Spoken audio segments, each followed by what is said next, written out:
Hello and good morning. Good afternoon from EUNIC head office here in Brussels. Very happy to have you all in the room. We're still waiting for a couple of colleagues to join in. But in any case, I'm very honored to open this panel discussion today. We have a really diverse and interesting panel for you today, talking about culture in the Sustainable Development Goals. With only 10 years left to realize the goals of the 2030 Agenda for Sustainable Development, the value of arts and culture for the achievement of the SDGs could be better understood, evidenced, and embedded in policy and practice. In this event, we will discuss the cultural dimension of sustainable development and how the goals can serve the cultural sector at home, here in Europe, and abroad. How can policymakers, public bodies, and the cultural sector work together on cultural policy and programs that contribute to the SDGs? It's important to remember that the Agenda 2030 was agreed by 193 nations, so they count for all of us. And as Gijs de Vries put in the study that is the occasion, one of the occasions for this panel discussion today, the question is how to implement the agenda ourselves and how to help other countries to do the same. And so we're hosting this online debate as EU National Institutes for Culture, EUNIC, together with our members IFA, Institut für Auslandsbeziehungen, based in Germany, and the British Council. We have Gabriella Fesus, head of unit of the DEVCO, that is the Directorate General for Development Cooperation here at the European Commission. DEVCO B4 head for culture, education, and health. She will open the meeting. This will be followed by a short keynote by Gijs de Vries, the author of the recently published IFA study, Culture in the Sustainable Development Goals, the Role of the European Union. The report takes stock of the EU's progress in reaching the cultural goals of the Agenda 2030 and provides tangible recommendations. So we asked Gijs to do an interesting and maybe also slightly provocative introduction. And then we will have a panel discussion and Q&A. And we're very happy to have Ayeta Wangusa, the Executive Director of Culture and Development East Africa, joining us from Dar es Salaam today. We have Elena Polivtseva. She's the Head of Policy and Research at IETM, the International Network for Contemporary Performing Arts, with the head office based here in Brussels as well. We are happy to have Rosanna Lewis, Culture and Development Lead, Global Lead at the British Council. And I myself, I'm Gitte Tschoch. I'm the Director of EUNIC, EU National Institutes for Culture, and I'm facilitating this event. We're happy to have Sally Pring among us. She is a live illustrator and she will be illustrating this event for us. Just some housekeeping rules at the beginning. As we're ushering in Gabriella, we have the chat. You're already using it. That's great to see. We also have the Q&A. So if you have the Zoom app, at the bottom of this app, you see a button that says Q&A. You can click on that and ask your questions. And then all of you can vote up or down questions that you think should be asked, definitely. We'll make sure to get to all of them. And we also want to make sure that this is your event. So if you have particular areas that you want covered, if you have particular questions, remarks, or inputs, please feel free to use both the chat and the Q&A. We will be monitoring it to the best of our ability. And it helps us on our side if you're very concise and also maybe direct in your remarks and questions. So without further ado, I would like to invite Gabriella Fesus. She represents the European Commission and DG DEVCO to the stage. Yes, thank you very much, Gitte. I hope the sound is working properly. Great, yes. Perfect. Good afternoon, everybody. It is my great pleasure to to introduce this very interesting session. And it is very clear that EU values culture as a driver and enabler of sustainable development, which has been clearly stated in the new European consensus from 2017, also from the 2016 joint communication towards the EU strategy for international cultural relations, and also in particular last year's resolution of the Council of the European Union has invited the Commission to prepare an action plan of the cultural dimension of sustainable development in the framework of the EU implementation strategy for Agenda 2030. And obviously, the appropriate consideration of the cultural dimension can substantially support the achievements of essentially all the 17 sustainable development goals. We have seen during the COVID-19 pandemic crisis how much culture is important to people and societies to keep communities together through music, poetry, and literature. We have seen how citizens have been able to stay connected during the lockdown. While at the same time, we have also seen that the crisis has strongly impacted economically cultural and creative sectors, and despite their contribution to well-being, and at the same time, we have also seen that the sector has shown resilience. For instance, transferring activities partially online, mobilizing private donation and crowdfunding initiatives. And we also feel that cultural and creative industries are expected to play a key role in rebounding in the rebound of our economies and social linkages. Now, when it came to the crisis, we also tried to react to create open new spaces for initiatives in the sector. For instance, we have been signing in record time the Innovative Financing Initiative for Culture, 1.5 million euros implemented by AFD, transferring resources to the Kenyan HEVA Fund, which just launched the East Africa Creative Business Fund, which is a local facility to finance creative businesses in Kenya, Uganda, Rwanda, Tanzania, and Ethiopia. We also, in close cooperation with UNESCO and ITC Ethical Fashion Initiative, we refocused the action plan of our Silk Road Corridor program to also be able to support local economies of arts and crafts in participating countries in the absence of physical tourism, using at best digital opportunities and online market access.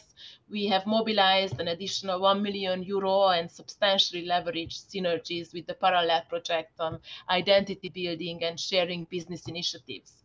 Now, during lockdown, there was also a dedicated internet platform created, Meet the Neighbors of Neighbor initiatives, which allowed free access to students from both continents, Europe and Africa, to see films and documentaries. This reached 300,000 people. And also, basically, today we are signing with the Swedish government an agreement with UNESCO to make a pilot implementation of the new methodology of cultural indicators to indeed measure the impact of the cultural dimension on the achievements of the SDGs in 6 pilot countries. And we also see that there is indeed a clear recognition of the cultural dimension in order to implement successfully the 2030 agenda. And at the same time, we would also like to highlight the importance of cooperation and synergies between the different actors at all levels, at international and local level. Now, as you have certainly heard, that in response to the crisis in the EU, there have been so-called Team Europe initiatives. So member states, EU institutions, EIB have reacted together. And the idea would also be that also for the future, we stay indeed united, and together with member states, we provide joint initiatives also in the next programming period, to which I will come in a moment. Now, the Agenda 2030 has already been a first strong call to unite vision and overcome barriers. such as definitions of developing countries, industrialized world, north or south, middle income or lower income.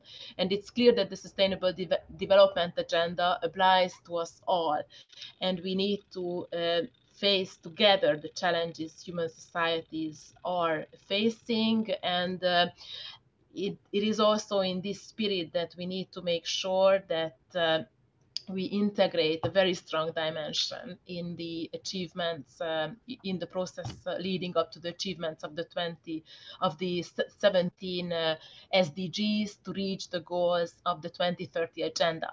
Now, what is also clear is that we need to invest more in monitoring the contribution of culture to the SDGs, and for that we need sound quantitative and qualitative data. And UNESCO has been working hard during the last month to develop that, but it's very clear that we need to join forces to have really solid quantitative data and also qualitative information.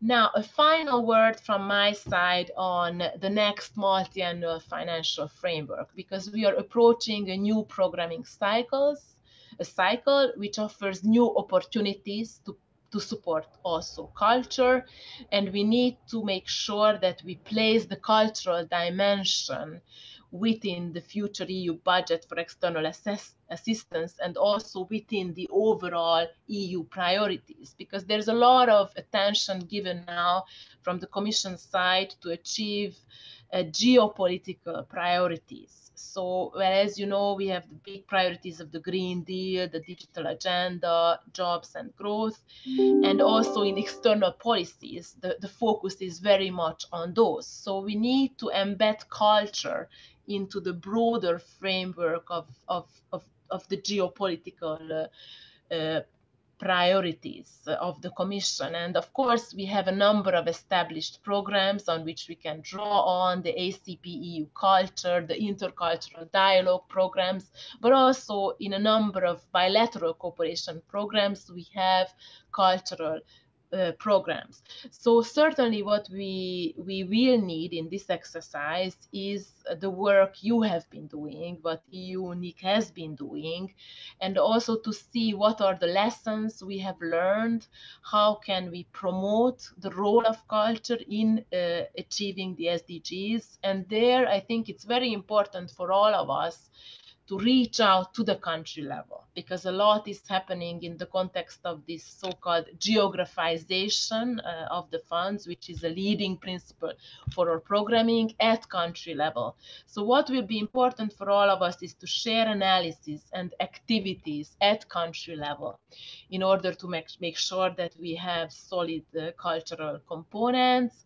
Now, the studies carried out by IFA and by the British Council are certainly very useful contribution to the overall analysis, the role of culture in the SDGs. So we will be very glad to listen to these findings. I'm here together with my colleagues. Unfortunately, I will not be able to stay until the end, but I will be listening for a while. Thank you very much, and have a good discussion.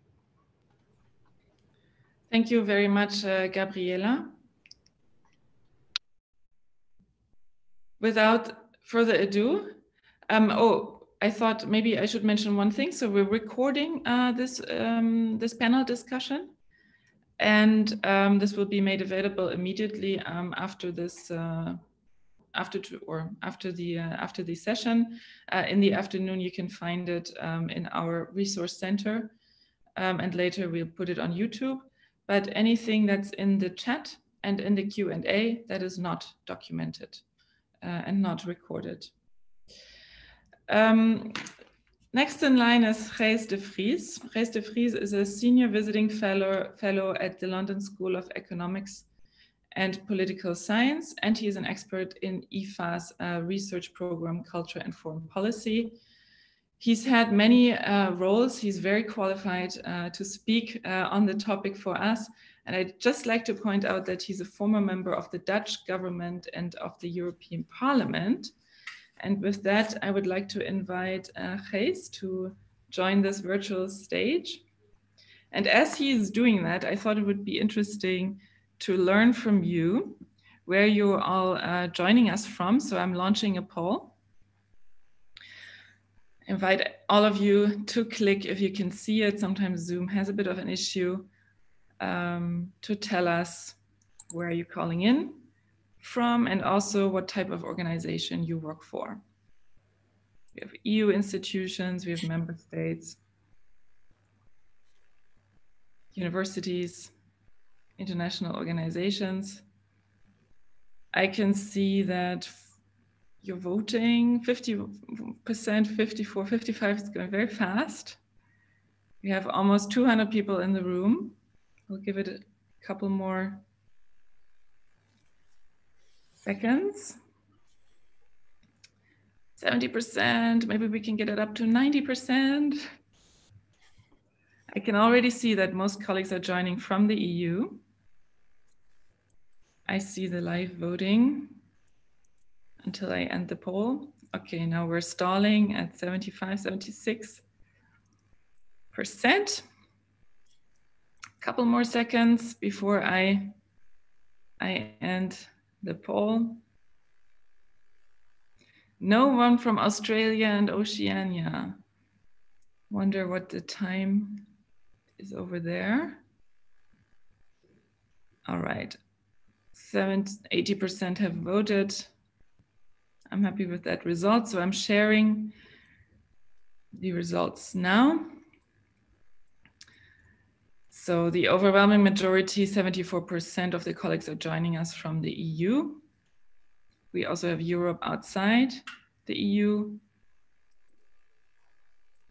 North Africa, Middle East, couple of colleagues from Asia, couple of colleagues from Sub-Saharan Africa, and a bit of Latin America. And what type of organization do you work for? EU National Institutes of Culture. We have a lot of our members here. That's great to see. Welcome. But also international organizations, NGOs. We have researchers and university representatives, EU institutions, member states, individual practice. So very good, very diverse audience. That's great. Stop sharing. And with that, Gijs, the floor is yours. Well, thank you very much, Gitte. Thank you for the opportunity to be here, to the British Council and to IFA.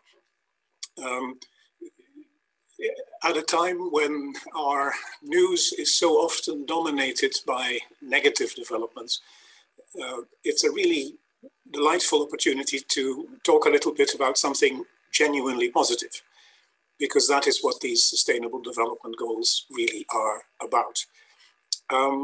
So I thought what I would do is to perhaps briefly say a few words about the SDGs in general, then about how they relate to culture, and then perhaps briefly about what cultural organizations can do to contribute to that agenda, and also to help raise their own profile in contributing to these goals. So first, what are these SDGs about, and what makes them unique? As you mentioned, they were agreed in 2015 with a 15-year timetable running to 2030 by all member states of the United Nations. At a time when usually no one in the UN agrees about anything, they did all sign up to this global agenda. And as Ban Ki-moon put it at the time, it's really an effort to arrive at a new social contract worldwide. So I'm very pleased today that we have participants from all across the world, because this is really a shared agenda. So I think the SDGs really break new ground in a couple of respects. The first one is that they offer a horizontal agenda for development, a holistic, integral, comprehensive global agenda. It runs from economic development, logically, to social development, to environmental development. But it also includes a dimension like peace and human rights. You can't have development without peace and human rights, and you can't have peace and human rights without people having enough to eat. These dimensions all belong together.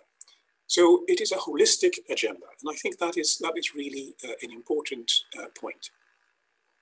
And the first time that the world has agreed on such a comprehensive agenda on these 17 points. The second key point, and this is perhaps even more innovative, is that this is not the traditional top-down agenda where rich countries tell poor countries how to develop. This is a radical break with that outdated model of top-down development. This is an agenda that is also politically binding on the countries that call themselves developed countries. This agenda applies to Belgium as much as to Benin, and that makes it unique. This is not often realized. I saw a recent report by the House of Commons in which the British Parliament criticized the British government for treating the SDGs as an external policy issue, something to do with development in the rest of the world, but not relevant to the UK internally. And the House of Commons very rightly said, look guys, read the document, that's not what it says. We actually also have to apply it domestically. This also entails a degree of equality. In other words, if you look at SDG 17, it's all about partnerships. This agenda is supposed to be delivered in terms of partnerships between East and West, North and South, not top-down. And that is a lesson that is particularly important to Europe, which traditionally has done these things a little bit too top-down and too much centered on its own policy instruments. The third dimension where the SDGs break new ground is that they do not only address themselves to governments. They also address themselves very explicitly to civil society and to business. The private sector and civil society, academia, NGOs are all invited to join. To join at national level in terms of preparing the national implementation agenda, but also to provide an input to the global discussion. And that is where organizations like EUNIC come in. So an innovative agenda across several dimensions. Hope. What does that have to do with culture? Well, as many of you will know, the original idea was that there should be 4 pillars of sustainable development: economic, social, environmental, and cultural. Unfortunately, UNESCO was not sufficiently influential at that time to get that 4th pillar in place. But there are some really, really interesting references to culture across this agenda. And again, it's for the first time that the world, all 193 governments of the world, agreed on this cultural dimension. So very briefly, by means of illustration, SDG 4, education, talks about, for example, the promotion of a culture of peace and non-violence, global citizenship, and appreciation of cultural diversity and of culture's contribution to sustainable development. How many EU countries do this at the moment? Have in their educational programs an appreciation of cultural diversity? That's controversial, but we signed up to it. How many countries in the world have educational programs that promote global citizenship? Hugely ambitious, but a fascinating agenda. Work, economic development. SDG 8 talks about the need to create policies to promote sustainable tourism that creates jobs and promotes local culture and products. Now, of course, with COVID-19, tourism is in the doldrums, but we have to take a longer view. Hopefully, at some point, there will be a vaccine, and hopefully tourism will restart at some point. We need to prepare the ground and include this cultural dimension now.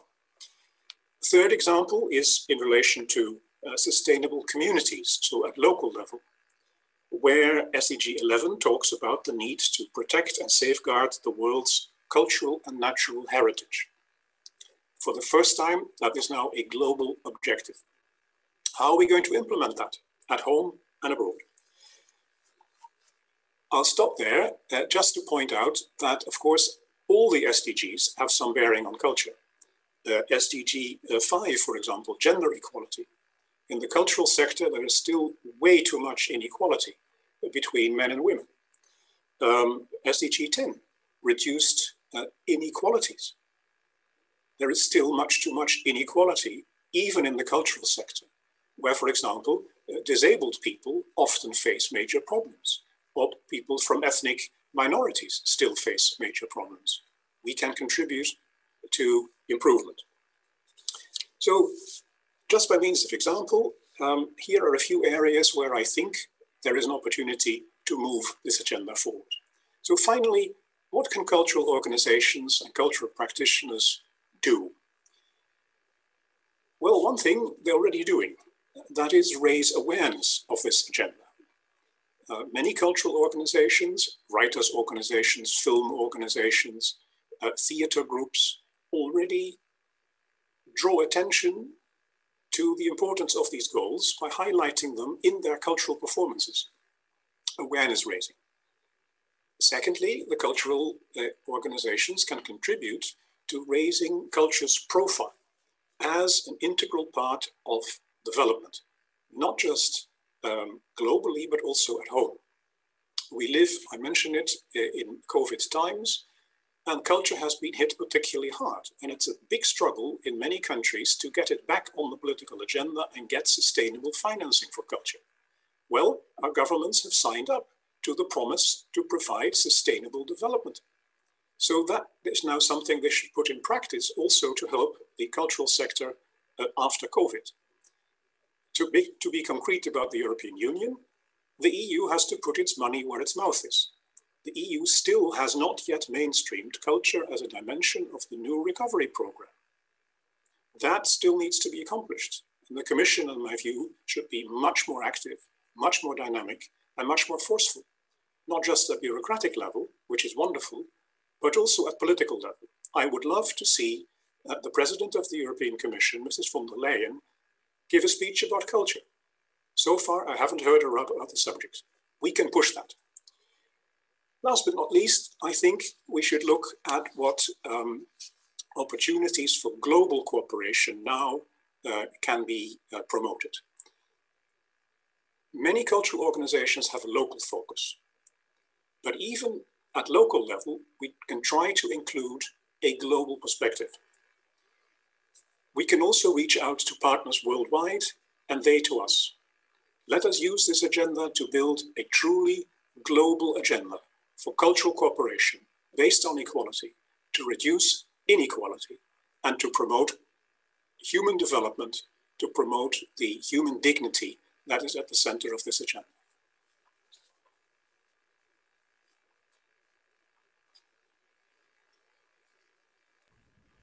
Thank you very much, Gijs. That is a lot of food for thought, while at the same time giving an overview over what we're actually talking about. I don't have a follow-up question for you right now. I will keep that in mind for later, as we're inviting our panelists to the stage. I'll give a moment. Mentioning that I think we can all agree here in the room, we're all convinced that culture should play an even more important role as it's playing now. And I myself was, listening to the State of the Union that President von der Leyen gave earlier, a couple of weeks ago. And we were all excited that culture was mentioned. But of course, let's go one step further and say, yes, we want an entire speech dedicated to culture. And we have the Sustainable Development Goals to back us up. Now, our panel is here. Maybe we can take a second to screen into our illustration and see what Sally has been drawing so far. All right, thank you very much. First, I would like to give the floor to Ayeta Wangusa, who's joining us from Tanzania, from Dar es Salaam. She's, as I said before, the Executive Director of Culture and Development, East Africa. She's also a member of the Expert Facility for UNESCO 2005 Convention and Steering Committee member of the African Cultural Policy Network. So she brings together a policy perspective and a very practical perspective. And as we heard Gijs mention that now we're talking about global cooperation when it's about the SDGs. Gijs also said that the SDGs are relevant for Belgium as well as for Benin. And he said that we're talking about a partnership that's not just for governments, but that the SDGs concern us all: businesses, civil society, arts organization. Ayeta, when you hear this, how is this relevant in the context, in your context, the context of the creative sectors in East Africa? And can you share with us how you use the SDGs in that context? Thank you very much, Gite. I'd like to take this opportunity to thank EUNIC and also IFA for inviting me to share my views on this panel. And I'm really excited to be here. So I'd like to also thank Gijs for presenting his research on the SDGs and culture. And I also read the British Council report.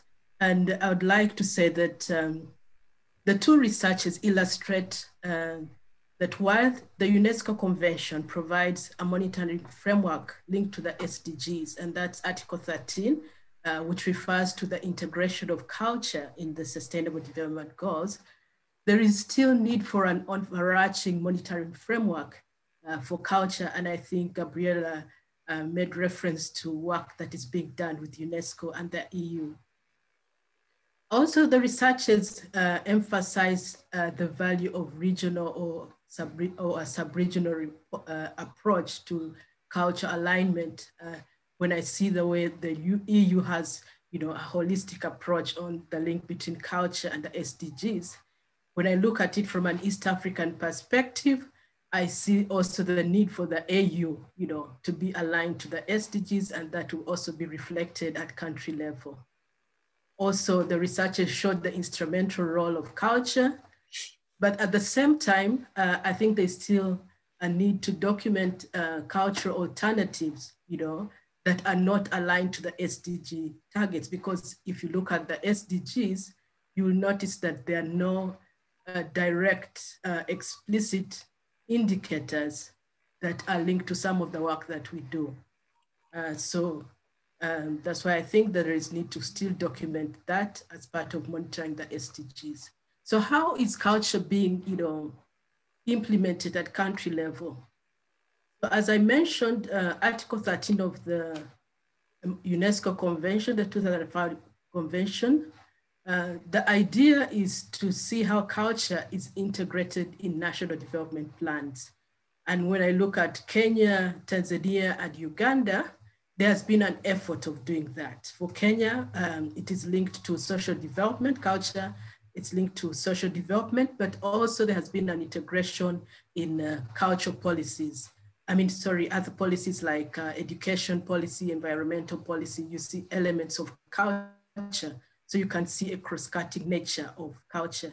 In Tanzania, for the first time, the third development plan included the creative industries. So you can see the link, for example, to Goal 8 of the Sustainable Development Goals, but also implicitly to Goal 4, because there's the ideas of skills building and capacity building. And we have also at tertiary level institutions that aim at promoting arts education. Then in Uganda, the third National Development Plan aligned culture to community mobilization and mindset. And also, so you can see that each country, aligned, culture differently. In Kenya, it's social development, Tanzania, creative industries, Uganda, community empowerment. But based on research that CIDEA has done, we felt that there are still limitations that within the sector that will enable, creative industries or creative organizations to actually meet the targets.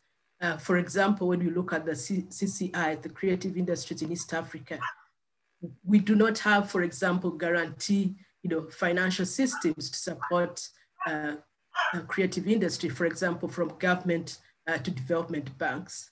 We have very few organized companies. Most of the companies are very, at the precursor stage or the embryonic stage of development. So we see limited capacity, with them moving to maturity or becoming investor ready because they don't even have the resources to move to that level. Then limited research that shows the nature of the industry. We had a report recently from IFA that showed the sub-Saharan, view of what's happening in the region. No policy around startups, some whereby governments could support startups to stimulate innovation. So everyone starts on their own or either gets support from family, so that until industries remain at the precursor stage. Also, when it comes to mobility, which is also enhances intercultural dialogue, you find that resources that support that are all external, for example, from the Prince Claus Fund, from the British Council. And then when it comes to supporting the creatives actually to move to that other level, even the creative incubators and accelerators that exist are hampered by funding challenges. But nevertheless, on the part of the non-state actors, as Hayes mentioned, that civil society is playing also a big role in aligning the SDGs. Then we have good examples. Gabriella mentioned Have a Fund in Kenya that is supporting, creatives.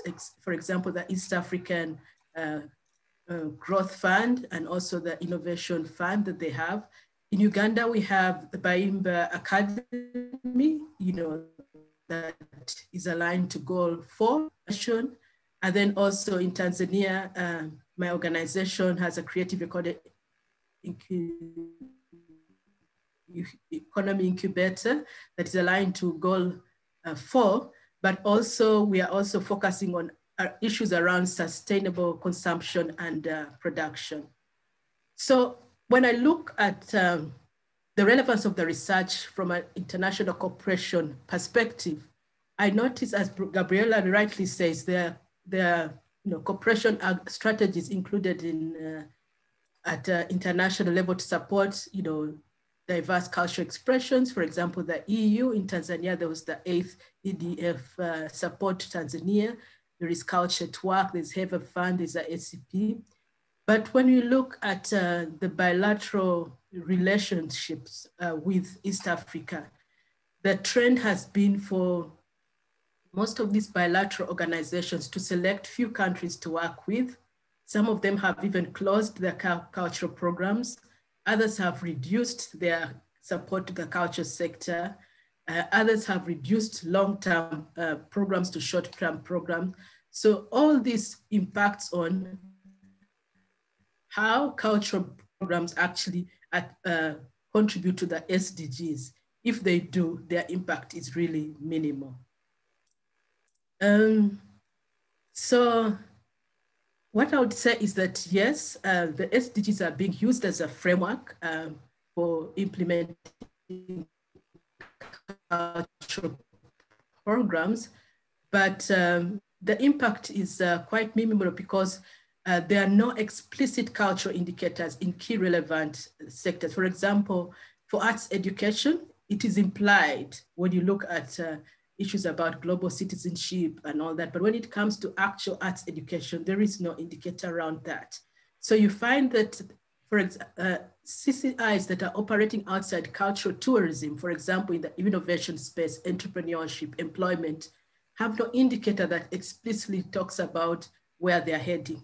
So you find that they are doing work on the ground, but they are not directly linked to a particular indicator. And then where culture has been included in national development plans, there are weak linkages with the SDG indicators, especially in the social and economic realm.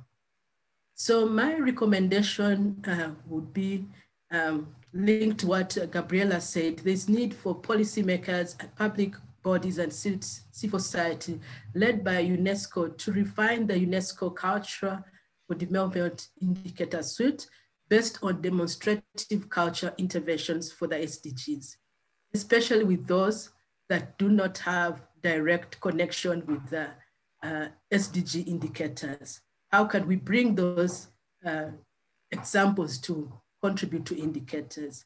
And also there is need for a cultural dimension in all public policies and development programs. For example, if we have an agriculture program that is taking place, what is the cultural intervention? Let us have consortium programs that have cultural interventions, taking place. That way we'll be able to talk about culture being cross-cutting across the SDGs, whether it's education, whether it's the environment, whether it's climate change. Development programs should ensure that there is a cultural intervention within them. Thank you very much. Thank you, Ayeta. You did a great job at summarizing a quite complex landscape of cultural initiatives and programs in African countries, and at the same time underlining also the importance of indicators. I'm very much looking forward to hearing what the other panelists will have to say about that. Before we launch into a broader discussion, let me introduce to you Elena Polivtseva. Elena is the head of policy and research at IETM, the International Network for Contemporary Performing Arts, and IETM has 500 members globally. And so Elena is very much well placed to also talk about the civil society aspect and the aspect of the cultural sector. How do we ensure, after we've heard that the agenda and the SDGs pertain to us all, how do we ensure that that civil society and the cultural sector see the SDGs as relevant to their work? And how can these sectors engage with the SDGs? Elena, can you share from your experience and your thoughts at IETM? Thank you very much, Gita. Thank you for the opportunity to take part in this very important debate. And thank you, Gijs, for very inspiring opening remarks. And I would like to start by actually directly replying to your question, Gita. Yes, the cultural sector and artists' work is very relevant for the Sustainable Development Goals. Even if perhaps the vocabulary about sustainability used by artists is quite different from the language used in the official documents about SDGs. We all know, and we said it not once, that Sustainable Development Goals agenda is very ambitious. And it is about a cultural shift. So it's based on the transformation of individual values, perceptions as behavioral patterns. So we need a great transformative power here, which artists do have. And this should not be overlooked and ignored by the SDG agenda implementation actions.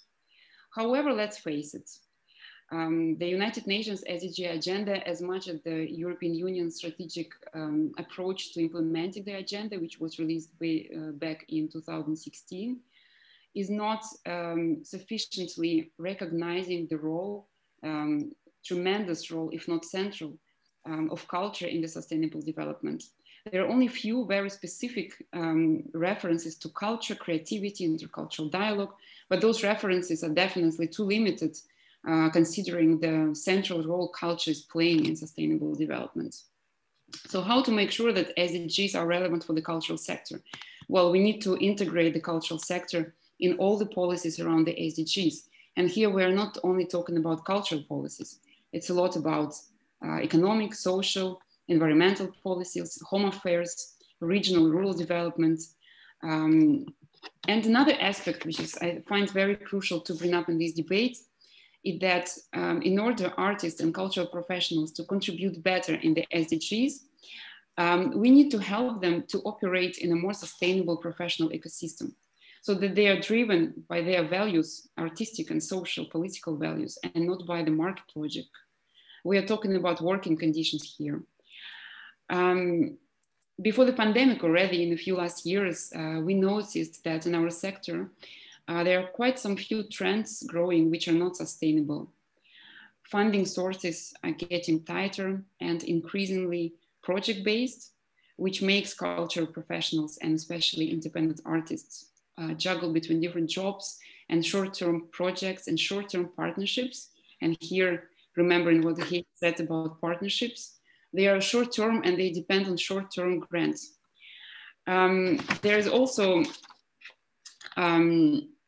very limited opportunity with this kind of modus of operandi to engage in a sustainable and consistent social and artistic trajectory. Hectic mobility in our sector has also become a norm. It seems to be at once a way to deal with economic difficulties. However, hectic mobility is definitely detrimental to environmental sustainability as much as it is harmful for social and human condition. So this juggling between different project, jobs, and partnerships is not necessarily the way that artists choose themselves. It is a survival strategy and the constant adaptation to various changing diverse logics of multiple funding programs they have to apply.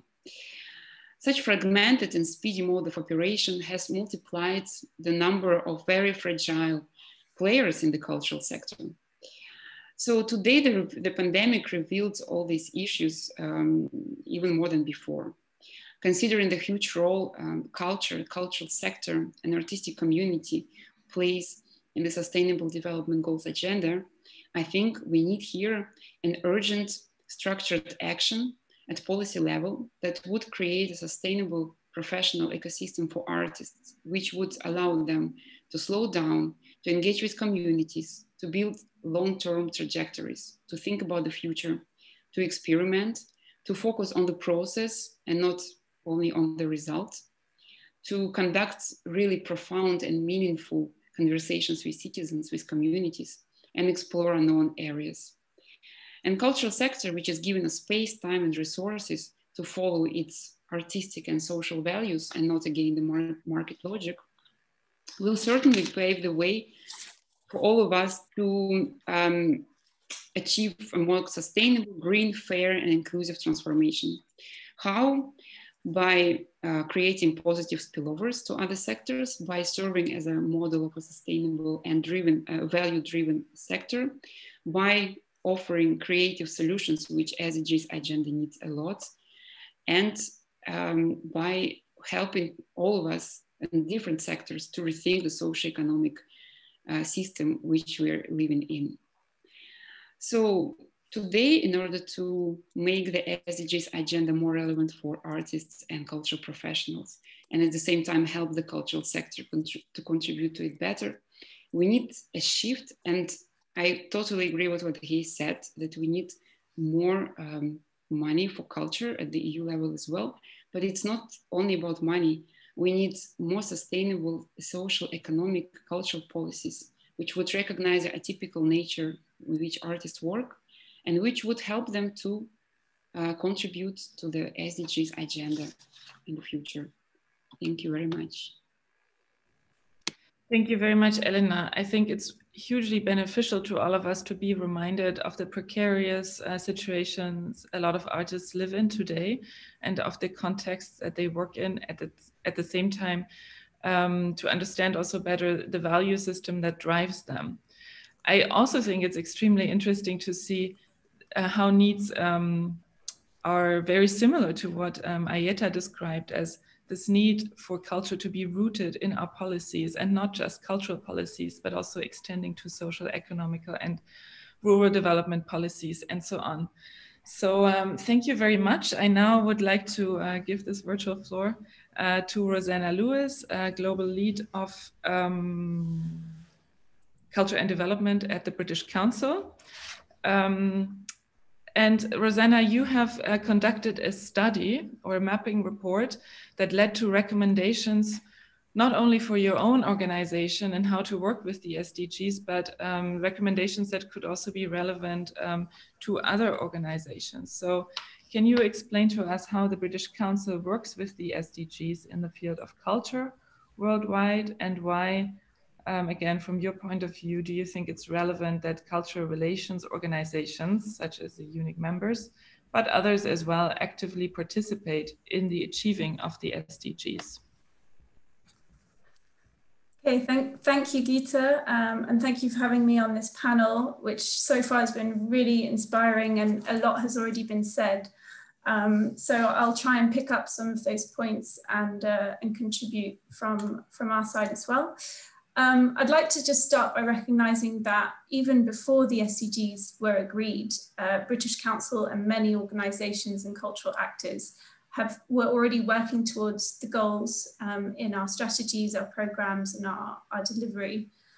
But what the SDGs has provided, as has been said, is a framework to articulate the impact that we're all seeking to achieve in a number of different areas. And it's allowed this shared commitment globally to sustainable development at home and abroad. And since 2015, the British Council's carried out research into our contribution to the SDGs through arts and culture, education, civil society and language. And the aim of this work has been to raise awareness and start a conversation about the SDGs, explore their value and their value to those sectors and those areas of work in order to achieve them. So where the SDGs fall short, as has already been said, is in how they articulate the value of arts, culture and heritage as ways of contributing to the SDGs and how practice can influence policy. So this is why we carried out the research you mentioned, the missing pillar, to look specifically at culture's contribution to the SDGs and to be able to articulate in what ways culture in its widest sense, not just cultural sector, but culture as UNESCO defines it, and how culture can address SDGs both in the theory and in the practice.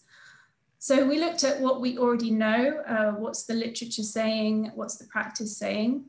We analysed the different SDGs targets and the indicators and made the link with culture, and then provided case studies to give examples.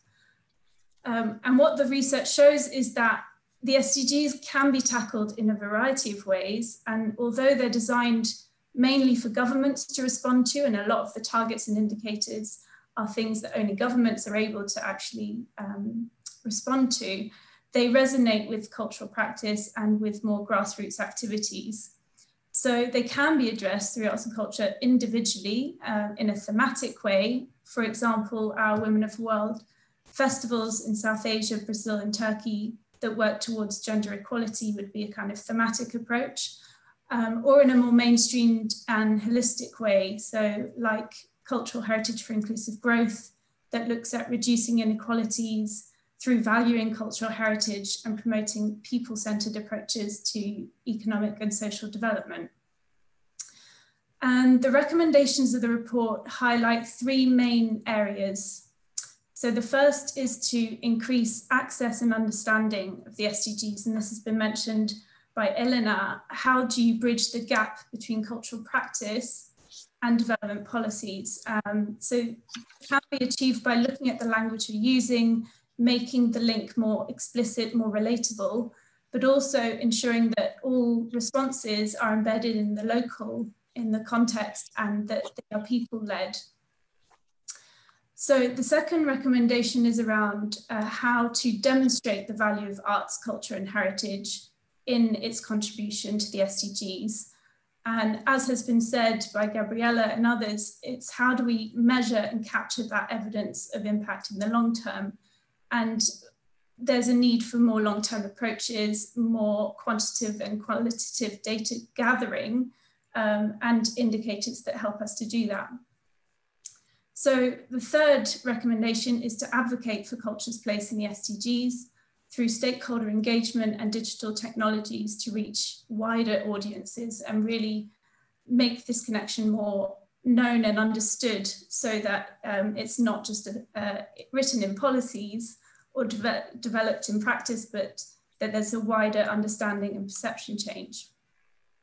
As next steps, we're now looking at holding conversations across sectors, bringing together academics, artists, cultural organizations, local authorities and policymakers who all play a role, and to start taking these recommendations forward. But in terms of what cultural institutes and organizations can do, the first step is to lead by example and embrace the SDGs as a framework so that our own strategies and programs reflect the goals that we're all aiming towards. We can also develop these mechanisms to better monitor and evaluate the value and impact of arts and culture for sustainable development, and encourage our partners to do the same, So in how we develop and deliver our work in partnership with everyone. And as cultural institutes, we're in a unique position to make the connection between policy and practice.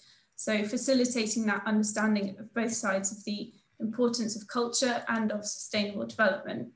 And we have that insight from the work that we've been doing around the world, and that insight into local development, the value of that for peace, people, planet, prosperity, and partnership.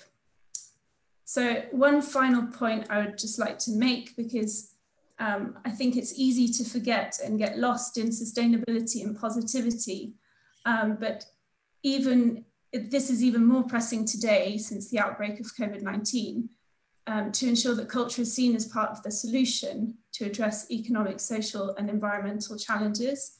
So we now need to see a commitment from governments and from institutions to work together, as well as investment, not just in the recovery phase, but also in the sustainability of arts, culture, and heritage. Thank you, Rosanna. I would like to remind everyone to use the Q&A and the chat box to ask questions.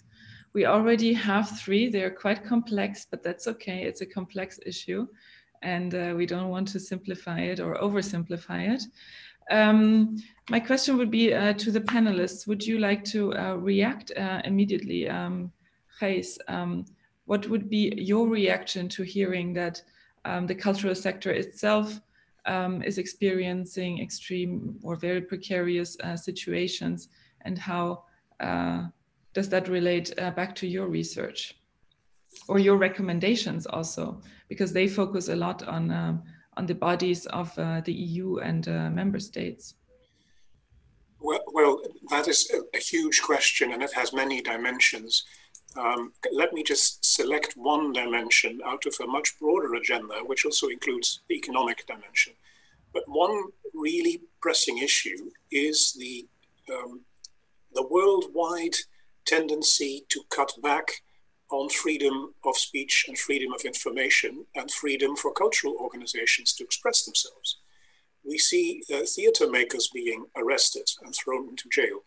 We see writers and journalists and academics disappearing behind bars and sometimes not coming out alive. That is a very worrying tendency. And organizations like UNESCO are quite active in trying to raise the awareness of this point. But I don't think it is something that our foreign ministers have yet embraced as a priority. Yes, there are lots of EU documents which commit the European Union to doing the right thing. But if you will permit me perhaps a somewhat cynical remark, that is really Sunday practice. Then Monday comes round and the real world resumes, and ministers do not always act on those commitments. So what's essential, I think, is for cultural organizations to raise this issue wherever and whenever they can. It is one dimension of fragility. It's not the only one, but I think if we all apply ourselves to it, also in terms of awareness raising, there is something practical that we can do to change minds. Thank you. I feel like we're getting back to the same issue, no matter if we talk about cultural relations in general and cultural relations as a priority for our political leaders, or if we talk about culture in the Sustainable Development Goals, that there are a lot of documents and papers and strategies, and we see a bit of lack of determination or lack of leadership when it comes to actually putting these papers into practice. And so a question that I'm asking myself right now, should we start cooperating better on these policy issues by maybe starting an alliance for culture in the SDGs?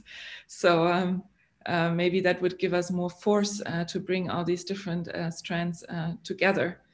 I would like to turn to the Q&A. Panelists, I invite you also to open this and read yourself. I'm going to read out the question, but they are a bit complex sometimes. So I'm going to try to make sure we get the gist of them. Gloria Adu-Ofori is asking, we know culture is both an enabler and driver. How does that relate to developing countries who are economically deprived most of the time? How do they push the cultural sustainability agenda? This question is not addressed to a particular panelist, so I would feel you can indicate if you would like to answer to this question. Developing countries, culture as an enabler and driver, and how do they relate to the sustainability agenda? Yeah, I can say something like that since I'm from a developing country. Yeah, I think there is a challenge in that, and I think he's made an example of saying that culture is, it's cross-cutting. And so governments also need to know that. If you saw the example I gave, I think in East Africa, the governments have not appreciated the cross-cutting nature of culture. And so they're trying to see where to locate it. But if they understood the role of culture in health, the role of culture in education, the role of culture in climate change, then culture would automatically be seen as a driver and an enabler, the role of culture in the economy, and then there would be a budget for it. So what we have is plans that are trying to understand what is this cultural thing and where can we place them, social cohesion. So you're pushed into that direction. And then you find that when it comes to budgeting for these interventions, they come at the bottom because they are not seen as the center of development. So I think we should look at culture as being the center of development so that it can be budgeted for as a cross-cutting issue.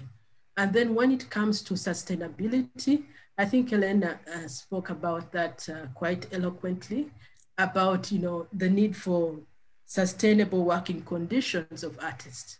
If we look at the UNESCO recommendation for the status of the artist, it talks about the economic status, it talks about the social status, and these are things that government should take seriously when it comes to healthcare, especially right now in the COVID situation. We know that artists are not, that don't have steady paying jobs, do not have even, an opportunity to pay for their health insurance. So I think there is need for the governments to look at these recommendations that they, as parties of UNESCO, are advised to sign up to in order to address the issue of the sustainable working conditions of professionals, so that if you are sustainable in the way you work, then you can contribute to your country.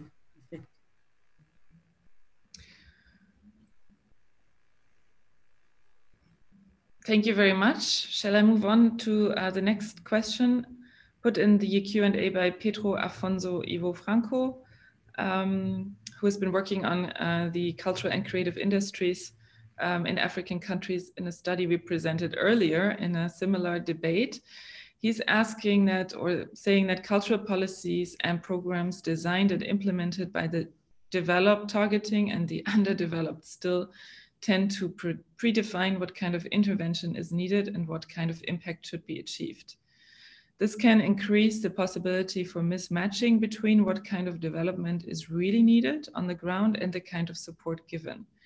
Very well phrased, I would say. Shouldn't we advocate for more policies and programs designed and implemented with and in partnership with the locals so that we boost the kind of development defined by the locals themselves? I guess this comes down to the bottom-up and partnership approach, which is also part of the EU strategy on international cultural relations, and thereby is also a founding or a basis of EUNIC's worldwide. I guess it's not really a question, but would any of our panelists like to respond to this remark?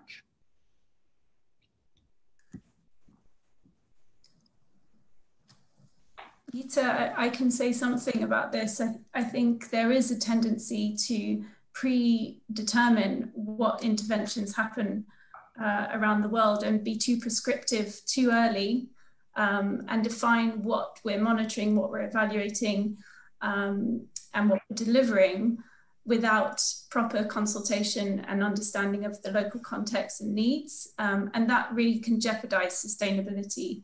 And particularly when looking at culture, there's a huge risk of instrumentalizing as well, where you're importing in an understanding of culture and an understanding of cultural needs to a situation without having listened to the local cultural scene or to the local community needs. So, so I definitely agree with what Pedro is saying there. And I think the risk is in the definition of culture. If we only see culture as the cultural sector, and how do we build the cultural sector and make it more marketable, make it more international, make it more like the global north, then we really risk jeopardizing relationships as well as sustainability on the ground. So it's got to come from a more mutual approach, and as you say, a cultural relations approach of understanding the local context, listening to the needs on the ground, and working in partnership to deliver something that is going to be impactful and more sustainable. Maya Weisinger is asking, and I think maybe this is something for Elena, because she's constantly talking, as a policy director, talking to people about ideas and understandings of certain concepts. Are there naysayers who don't believe integrating culture into the SDGs is necessary? If so, what is the argument? What is this argument based upon? And how can we address these opinions in order to work more collectively, to move forward more collectively? So what would you say to someone who doesn't even believe that integrating culture into the SDGs is relevant? I don't know such naysayers within the institutions responsible for the SDGs agenda. But again, what I mentioned in my intervention, back in 2016, the European Commission issued its strategic approach to implementing the 2030 agenda with few documents in which you could trace some references to culture, but they were very minimal. And I think it's not the neglection of the role of culture, it's not being explicitly against including culture in the agenda. It's probably the lack of awareness about everything that culture has potential to do. And then when we looked at one of the documents where the European Commission listed all the actions that have been already done before in the SDGs, all the programs, Creative Europe was mentioned in few, but I cannot remember for sure what it was, but it was something about economic development, creating jobs, and something else.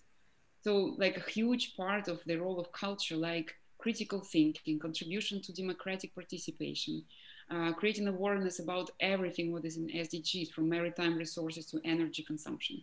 Like every single goal has a lot of actions relevant for culture. So I think it's a lack of awareness, and I would agree with you, Gita, that we need to strengthen our advocacy. I think it's probably a role for the cultural sector itself to play, to create this awareness on the policy level. And UCLG in the comments is sending a few links to their existing work. So they have been doing great work in creating that awareness. And Culture Action Europe also has recently published a report in which they prove the role of culture in every SDG, every goal. So I think we should continue this work, and maybe we should have more these kind of cross-cutting debates as you organize now. That will be my answer. Gita, I'd like to say something about that. The Sustainable Development Goals provide the framework in which the world is supposed to connect to sustainability. It provides goals and indicators. But in a situation whereby a cultural organization or a cultural intervention does not align to any of the indicators or the targets, what does that mean? Does that mean they're not contributing to sustainability? I don't think that's the case. So I think that while the framework exists, it shouldn't force everybody to oblige to what the indicator says. Let us have a control situation to get alternative pathways to sustainability while the framework exists to what has already been decided. And when 2030 comes, then we'll be able to have lessons about those who followed the universal route and those who followed the other path. And let us see what the story tells us. I think we shouldn't lock out anyone who has a different pathway to sustainability, because what I think is that the framework also promotes neoliberal policies that people who feel they don't fit within this framework opt to go a different direction. Briefly follow up, just to emphasize Ayeta's general point that we should not use these SDGs as a prison, as a template that should restrict our thinking. I think these SDGs really offer two ways of engaging from the cultural perspective. One is to use the explicit references to culture to talk to our national governments about the need for better funding, and to talk to each other about the need for better international cooperation on these specific points. I think that is the narrow agenda, the direct references to culture.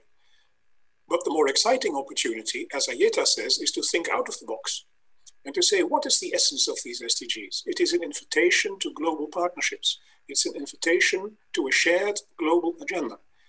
One example, the European Union and Africa are about to have a summit at the end of the year, the EU-Africa summit. Wouldn't that be an outstanding opportunity to put culture on the agenda? And if cultural organizations from Africa and Europe were now, this week, tomorrow, to approach their foreign ministries and say, hey guys, hey ladies, would you please think about culture, because this is an area which you actually signed up to, all of you? I'm sure that many foreign ministers would say, did we? When was that?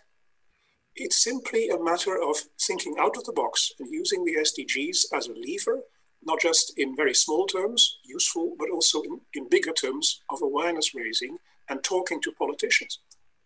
I'm one, I used to be, and I know, never underestimate the power of good ideas. It's one of the strange things I found in my political life, if I may just very quickly close that bracket. It is that ideas are much more powerful than many people think. That means we are more powerful than we sometimes think ourselves. Gita, if I could just pick up on that last point, because I think there is this struggle between how do we reach those audiences, how do we influence the right people to get culture on the agenda on these big summits. And I know that a lot of us are already trying to do that. And what we might need to do is think differently of how can we advocate. Traditionally, we've all been conducting research, sharing evaluations, trying to prove the economic value so that we get that buy-in, and then we can talk about the social and the environmental. Because that's what we feel politicians want to hear and what governments want to hear. But if we can change minds and change ideas and use the tools that we have at our disposal in the creative sectors, then that message will get across potentially more easily, and it might be seen as something more attractive.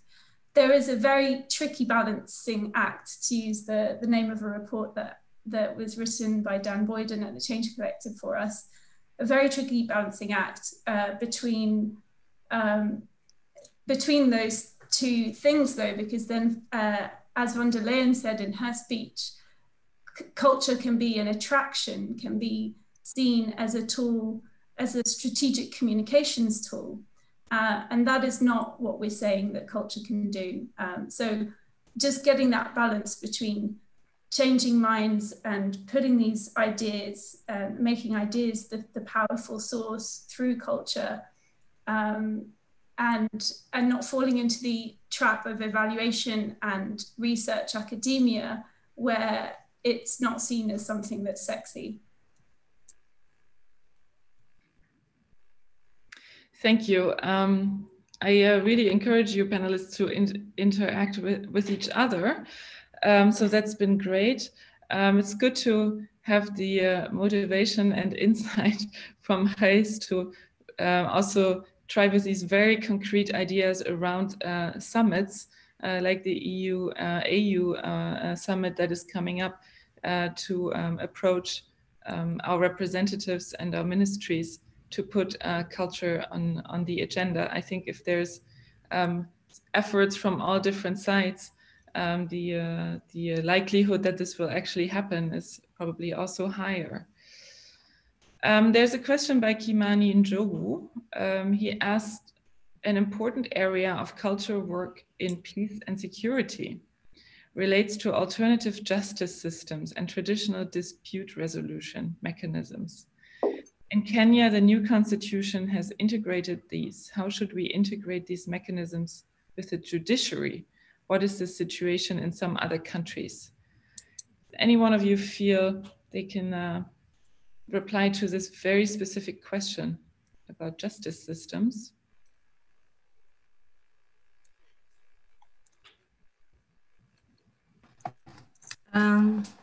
Yes, I can say something.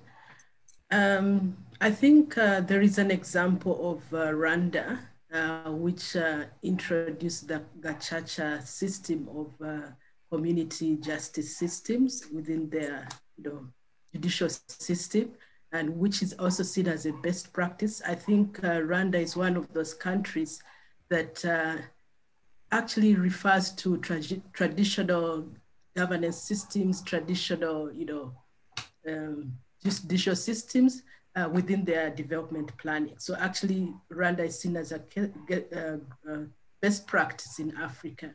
But also when you look at South Africa and the constitutional hill, the last time I visited there, just last October, there was that connection between the creative industries and also, even just the design of the space and the stories that are told about what happened in the space, and the idea of establishing creative hubs within the constitutional hill, trying to connect the creative industries and the judicial process. Yeah, so we have two examples, but I think the Rwanda case is quite interesting because it integrates traditional judicial processes within their development planning process. Thank you. I've been looking a bit at the Q&A and at the chat, and I think there's an interesting question in the chat right now. How can the SDGs improve the European Union's geopolitical and economic position in the world in terms of technology and resources, therefore changing world political climate away from neoliberal economics towards a multi-ethnic global solution of solidarity? So moving away from a neoliberal stance towards a multi-ethnic global solution of solidarity for the EU, sort of claiming these global SDGs as something for the EU. Anyone would like to reply to that? I'd just like to pick up on the global solutions of solidarity point. And I think that the geopolitical situation globally and economic position is shifting massively as we speak, and with COVID-19 changing the landscape dramatically. So in a way, it's, for me, I see that as an opportunity to go back to the basics and to look at global solutions for solidarity. Whether that's happening in practice is another matter, but I think it's a very good provocation to say, where are our priorities now in the current context? How do we ensure that the SDGs are still those goals, and how are we going to achieve them by 2030? And there's this notion of building back better and resetting, using the next 10 years as the decade of action. So it will be a very defining moment for the EU. And I think if culture is at the heart of their sustainable development ambitions at home and abroad, then they'll be in a better position geopolitically and economically. But as I say, whether that's a reality or not is to be seen.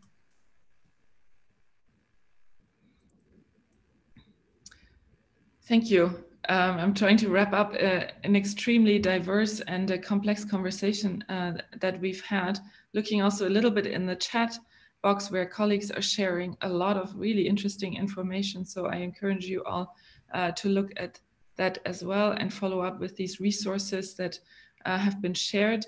I did also see a question actually about the Earth Charter of 2000 and if it wouldn't make sense to sign this or to bring the SDGs back to the Earth Charter. Does any one of you feel competent enough and informed enough to give a view on that? Casey Fitzgerald is saying, somehow I think there has been a rush to develop these goals without being fluent with expanded integrated eco-social values, as we can see in the Earth Charter. I think that's an interesting point of reflection to see how what we have now and what we're developing now also refers back to earlier work that has been done and that might have sort of lost a bit of momentum as we're speaking. I think this is a good moment to actually look at our illustration that Sally Pring has been doing for us. Can we have a spotlight on our illustration, please? Backstage team, thank you very much.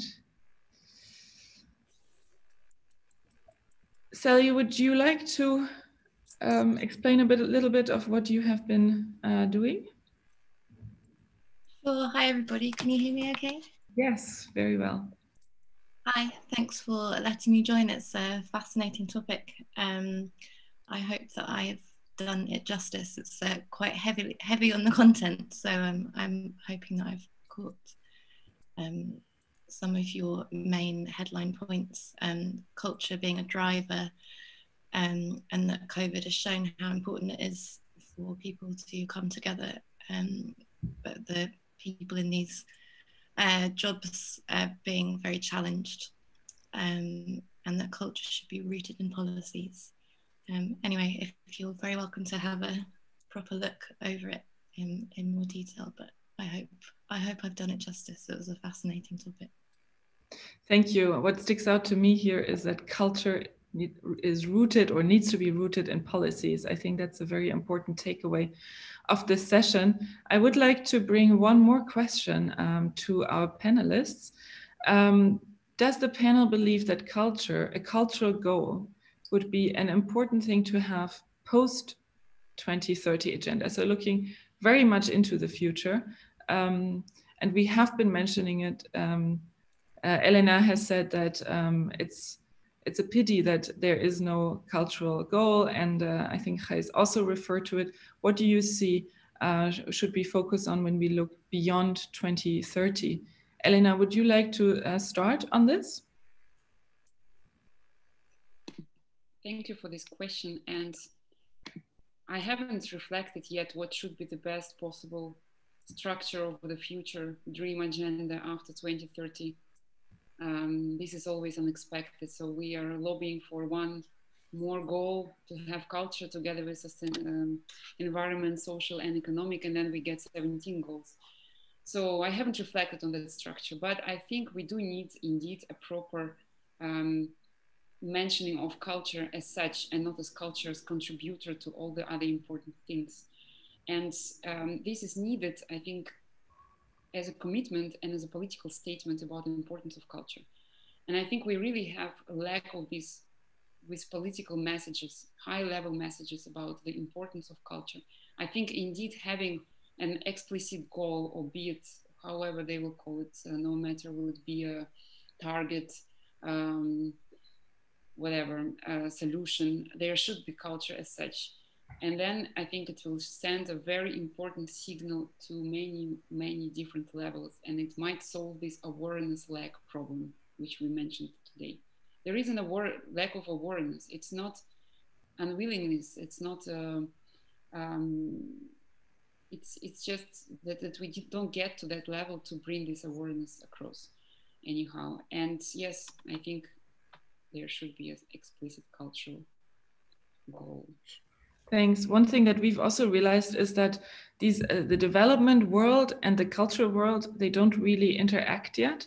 And we've approached, well, in our research leading up to this debate, and also in other instances referring to the European Development Days, which next year will focus on climate change.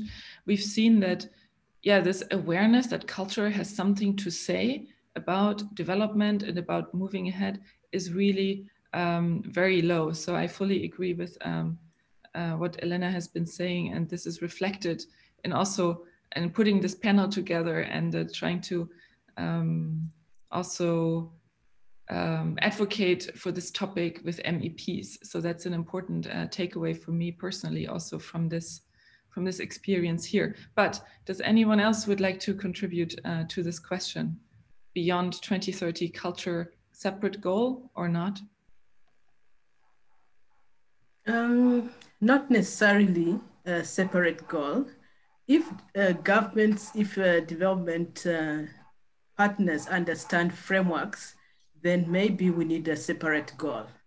But if we are talking about sustainability, I think we should leave room for diversity so that we are able to see the different pathways towards sustainability. So that's my take on it. Yes, I would agree with you, Ayeta. I'm not sure whether all these frameworks and different indicators are just perpetuating our understanding of development and segregating the way that we think about development. Of course, an extra goal on culture would enable us to sign up to something together and join forces. But perhaps we need to look at the model and the way that we do development and really focus on the local and look at different models that work at that local level that respect diversity, equality, inclusion, and all the values that we've talked about today. So I think a more values-driven approach to development that recognizes culture and arts and heritage and the role they play across all sectors for our lives. So, you know, what world do we want to live in? And I think that's what the UN Agenda 2030 has tried to achieve through goals. What will it do post 2030? I'd like to see a more values-driven approach. Perhaps just to tie this point in, get a bit with one of your opening remarks, when you, I think, asked the question if there should not perhaps be some dedicated forum, a working group of some kind, to continue the discussion among cultural practitioners about the relationship between culture and development, partly in relation to the SDGs. I personally think that would be an excellent idea for all the reasons we discussed. We've had a huge turnout for this discussion. There's clearly a lot of interest in different communities. So that kind of initiative to unite our understanding on a more permanent basis or semi-permanent basis would also help the European Union. Because as you know, the German presidency is pushing a working group of member states, which is now meeting, to engage with the subject of culture and development. There is now a working group of member states dealing with that. And I think civil society should find an instrument to tie into that discussion and to contribute to the thinking. And I very much hope that our friends from outside Europe will be part of that discussion. We really need your voices. That speaks for a global alliance for culture and development, or sustainable development. Sally, I hope that you still find a space on your amazing poster to put this takeaway so that we don't forget about it. We've reached the end of our discussion. I would first and foremost like to thank our keynote speaker, Gijs de Vries, our panelists, Ayeta Wangusa, Elena Polivtseva, and Rosanna Lewis, as well as Sally Pring, our illustrator, and Gabriella Fesus, who at the beginning gave an opening statement with the views of the European Commission and what DG DEVCO is already doing to raise awareness and to put the SDGs and culture in practice. I would also like to thank my team, especially Sibylla Brittani, who's been running this, this panel discussion backstage. Thank you, Sibylla. Thank you also Sarah Wittmeyer from IFA and Isabel van der Riuchte from British Council, and everyone else who has helped make this panel discussion happening. We, as I said, we will, we've recorded this, we will put this on our YouTube channel and in a Google Drive where you can access it pretty much immediately or a couple of hours from now. And feel free to stay in touch with us. Before we go though, we have another poll which I will now launch. It's about possible topics for follow-up debates within this EUNIC framework and with partners that we work with. I know that not all of you can see these polls. It depends a bit on how you're using Zoom, so apologies for that. But if you do see it, I'm launching it now. Please indicate to us which topic we should look at in the future. And if you would like to stay in touch with us, please feel free to sign up for our newsletters, follow us on social media. It's been great to have you. Thanks for the amazing turnout and for your active participation, not only in the Q&A, but also in the chat. We will try to put all of that into a news item on our website so that this information does not go lost. So yes, thank you very much, and hope to see you again sometime soon. I give a couple of more seconds for our colleagues to, not a vote, it's just an expression of interest. 65% have voted. You can stay in the room for a teeny bit longer, dear panelists, so that we can share these results. Just a couple more seconds, maybe we can get up to 80%. Digitization, peace building, and European Green Deal are up high in the list of topics wanted for follow-up discussion. I'm ending the poll now, and we're sharing the results. Digitization, okay. We're actually preparing a digital week where we will bring together how our work, cultural relations work, has changed with this digital shift perpetuated by COVID, but also in the broader framework on artificial intelligence and what that means for our field. So if you would like to be informed, sign up for our newsletter or check in on our website or the social media channels. With that, again, thanks a lot. It's been an amazing, complex, and rich debate, and I hope we can see each other again in a similar forum. So stay safe. Goodbye. Have a nice rest of the day. Thank you. Bye.